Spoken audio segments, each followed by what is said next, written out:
गौ माता की जय, सनातन धर्म की जय, ब्रह्मा जी की पुत्रियों की जय। मैं आपको बता दूं, ये कृष्णा गौशाला है। आज ये भैया आए हैं, इन्होंने यहाँ की व्यवस्थाएं देखी हैं, तो ये जानना चाहते हैं कि गौ माता के विषय में कुछ बताएं। तो मैं आपको बता दूं कि गौ माता पशु नहीं है।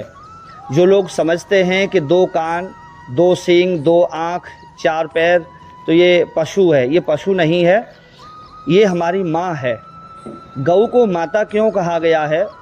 गाय हमारी माता है।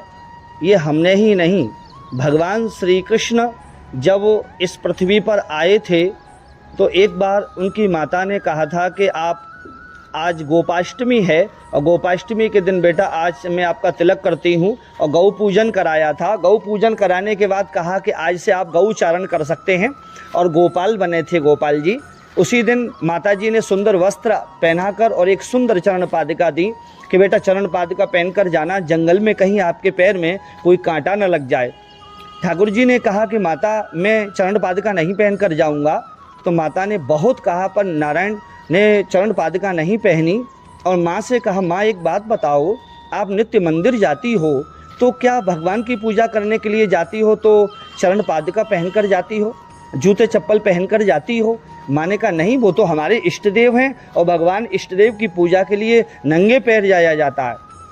भगवान ने कहा जो आपके इष्ट देव हैं वही इष्ट देव जब यहाँ अवतार लेकर आते हैं, राम और परशुराम बनकर आते हैं, तो वो भी गौ माता की पूजा करते हैं, गौ सेवा करते हैं। तो आप बताइए माता, गौ माता तो उनकी भी इष्ट हुई, इष्टों की इष्ट है गौ माता, तो उनकी पूजा करने के लिए मैं चरण पादिका पहनकर जाऊं तो ये अच्छा लगेगा? नहीं, मैं गौ माता की सेवा नग्न पहन करूंगा। 12 वर्ष तक भगवान श्री कृष्ण ब्रज में रहे, गौचारण किया, लेकिन कभी भी चरण पादिका नहीं पहनी। क्योंकि गौ माता देवताओं की माताएं हैं, क्योंकि सभी देवता 33 कोटि देवता गौ माता के अंदर हैं। और संध्या के समय गोधूली वेला में जब गौ माता आया करती थी तो गाय जैसे जमीन पर पैर मारती है और धूल उड़ती है, वो तम जच्छुरत कुंतल वद्यवर, हम भगवान श्री कृष्ण के मस्तक पर वो धूल लगती थी। और ऐसी सुंदर गाय की धूल जब मस्तक पर लगती थी तो भगवान श्री कृष्ण उसका तिलक करते थे। तो कहते थे कि गौ माता के श्री चरणों में सभी तीर्थों का निवास है। आज गौ की चरणों की रज मेरे मस्तक पर लग गई, आज सभी तीर्थों का पुण्य मुझे प्राप्त हो गया। मैं आपको बता दूं, गौ माता के श्री चरणों में सभी तीर्थों का निवास होता है। गौ माता का मूत्र जो है, गौमूत्र, उसमें भी अमृत पाया जाता है। आप ये देखिए, एक सामान्य मनुष्य अगर सामान्य जल पी लेता है या उसे गंगा जल ही पिला दिया जाए तो वो 3 घंटे 4 घंटे के पश्चात जब उस पानी पिए हुए पानी को त्यागता है तो वो अभी एक मूत्र में परिवर्तित हो जाता है। तो जहाँ व्यक्ति पेशाब करता है, मूत्र का त्याग करता है, वहाँ कोई भी व्यक्ति खड़ा होना पसंद नहीं करता। पर गौ माता जल पीती है और कदाचित कभी कभी किसी गौ माता को शुद्ध जल प्राप्त नहीं होता, फिर भी वो जब जल पी लेती है और 3 घंटे पश्चात जब वह जल पवित्र गौमूत्र में परिवर्तित होकर त्यागती है, तो वही गौमूत्र से हम सनातन धर्म में जो मंदिर बनाते हैं, मंदिर में भगवान नारायण और शिव और माता की प्रतिमाएं लाते हैं, वह प्रतिमा भी प्रथम गौमूत्र में स्नान करने के पश्चात मंदिर में स्थान प्राप्त करने के योग्य बनती है। यज्ञशाला में जब हम स्वयं पूजा के लिए जाते हैं तो हमारे आचार्य हमें गौमूत्र पान कराते हैं, पंचगव्य हमको ग्रास कराते हैं, पिलाते हैं। उसके बाद यज्ञशाला में पूजा का अधिकार हम पाते हैं। यज्ञशाला भी गाय के गोबर से, गाय के गोबर में लक्ष्मी का प्रतीक माना गया है। जब गाय के गोबर से यज्ञशाला लिपती है तब यज्ञशाला यज्ञ का अधिकार पाती है। यज्ञ कुंड जब गोबर से लिपता है और एक छोटी सी कन्या गाय का गोबर का पिंड, यानी जिसे हम ओबल कहते हैं, जिसे कंडा कहते हैं, उस पर अग्नि रख कर लाती है, तब यज्ञ भगवान स्वयं उस कंडे पर यज्ञ कुंड का अधिकार पाते हैं। महाराज दशरथ ने यज्ञ किया और उसी यज्ञ को गाय के गोबर से लिपवाया और गौमूत्र पान करके बैठे तो भगत सहित तुमने आहुति कीने, प्रगटे अग्नि चरु कर लीने, स्वयं भगवान प्रकट हुए। और यज्ञ नारायण भगवान ने उन्हें 4 पुत्रों का वरदान दिया। माता गौ के श्री चरणों में लक्ष्मी तीर्थों का वास है, गोबर में लक्ष्मी का वास है और गौमूत्र अनेकों रोगों को दूर करने की शक्ति रखता है। आप नहीं माने तो प्रैक्टिकल करके देख लीजिए। ये छोटी छोटी गाय हैं, कोई बहुत पीड़ित होता है और किसी व्यक्ति को बीपी की शिकायत होती है तो हम लोग उसको कहते हैं आप बीपी चेक करा के आइए, उसके पश्चात शुद्ध देसी गाय का आप गौमूत्र पान कीजिए छान करके, उसके आधा घंटे पश्चात आप चेक कराइए, आपका बीपी नॉर्मल आएगा। और ऐसा ही होता है, आप भी एक्सपेरिमेंट करके देख सकते हैं। और गाय का संबंध हमारे जन्म से लेकर मृत्यु तक है। बच्चा पैदा होता है, 10वें दिन नामकरण संस्कार होता है, आचार्य गुरुजन उसको गौमूत्र पान कराते हैं, नामकरण संस्कार कराते हैं। वही बालक जब अपना विवाह करता है तो विवाह के समय भी उसे उसके यज्ञ मंडप में बिठाकर गौमूत्र पंचगव्य पिलाते हैं, तब वह विवाह का अधिकार पाता है। जब व्यक्ति इस धराधाम को त्याग कर जाना चाहता है तो गौ दान करता है।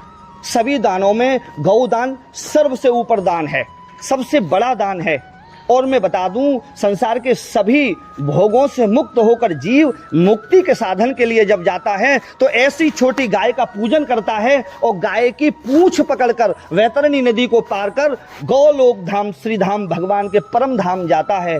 गाय का संबंध हमारे जन्म से लेकर मृत्यु तक साथ चलता है। आज मैं आपको बता दूं, धर्म अर्थ काम मोक्ष चारों पुरुषार्थ की सिद्धि मऊ माता की 4 परिक्रमा करने मात्र से प्राप्त हो जाती हैं। आज भारत देश में हमारे केंद्र सरकार ने और राज्य सरकार ने बहुत सुंदर और दिव्य गौशालाएं बनवाई हैं। उसके लिए गौचरण के लिए वहां से पैसा आता है और इनकी सेवा शुश्रूषा के लिए जो गोपाल रखे गए हैं उनके लिए भी धन आता है। मैं उनकी भूरी भूरी प्रशंसा करता हूं, केंद्र सरकार और राज्य सरकार की। उनकी वजह से हमारी जो गौवंश है उसकी परंपरानुगत पूजा और सेवा हो रही है। छोटे छोटे मझले जो किसान हैं आज वो गाय के गोबर से धूप बत्ती बनाते हैं, अगरबत्ती बनाते हैं, लाम की लकड़ी को गोबर में लपेट करके उसकी समिधाएं बनाते हैं और वो समिधाएं यज्ञ के लिए शहर में आती हैं। गौमूत्र को छान करके शहर में गौमूत्र औषधि में आयुर्वेद के लिए यहाँ से जाता है। सोचिए, देश विदेश पूरी दुनिया में आज हमारी गाय की लकड़ी, गाय का गोबर, गौमूत्र सब जगह जाता है। और गाय का घी जिसमें अमृत तत्व पाया गया है, देवता भी गाय के घी से बनी हुई पूजा की सामग्री को शीघ्र प्राप्त करते हैं और गाय के घी से किए गए यज्ञ को बहुत जल्द सभी देवता प्राप्त करते हैं। और यदि कोई जातक के शरीर में कहीं चोट लग जाए, घाव हो जाए और वो घाव भर नहीं रहा हो, वीटाडेन इत्यादि सभी औषधि वहाँ काम करना बंद कर दें, तो आप सच मानिए गाय के शुद्ध देसी गाय का घी थोड़ा गर्म करके गुनगुना करके एक कॉटन लेकर के उससे उसकी सिकाई करिए और उसको फाव बांध लीजिए, बहुत शीघ्र और जल्द आपका घाव भर जाएगा। गौ माता के अंदर सभी गुण पाए जाते हैं, वह औषधि का भंडार है, सारे जगत को और वह रोग मुक्त कर सकती है। यदि कोई व्यक्ति धनी मानी है तो धनी मानी लोग अपने घर यदि नहीं रख सकते हैं गाय तो गौशाला में गाय रख सकते हैं, गौशाला में गाय के लिए धन दे सकते हैं।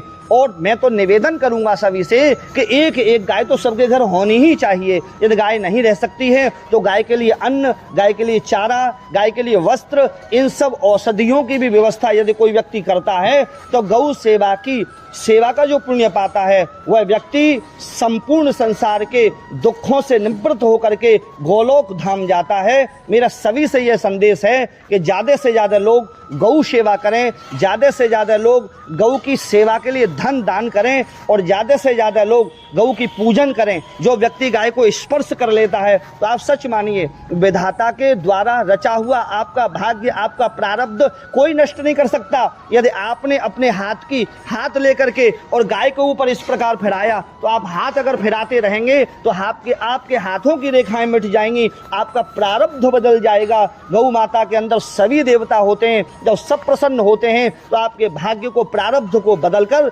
सुकृत में बदल देते हैं। आप ये देख लीजिए, सारे संसार में अगर गौ माता ही है जो आपकी सभी कामनाओं को पूर्ण कर सकती है। मैं सबसे पुनः आग्रह और निवेदन करूंगा कि आप सभी लोग ज़्यादा से ज़्यादा गौ पालन करें, ज़्यादा से ज़्यादा गौ सेवा करें। यदि ऐसा आप करेंगे तो आपको कोई कष्ट नहीं होगा। ये मेरी जिम्मेदारी है। गौ माता की कृपा आप सभी के ऊपर बनी रहेगी। आप सभी रोगों से दूर रहेंगे और भगवान के बहुत प्रिय रहेंगे। भगवान ने प्रिय बनने के लिए गौ सेवा की है, गौ सेवा की है, गौ सेवा की है। गाय हमारी माता है। सनातन धर्म की जय हो, गौ माता की जय हो और सभी भक्तों की जय जयकार हो।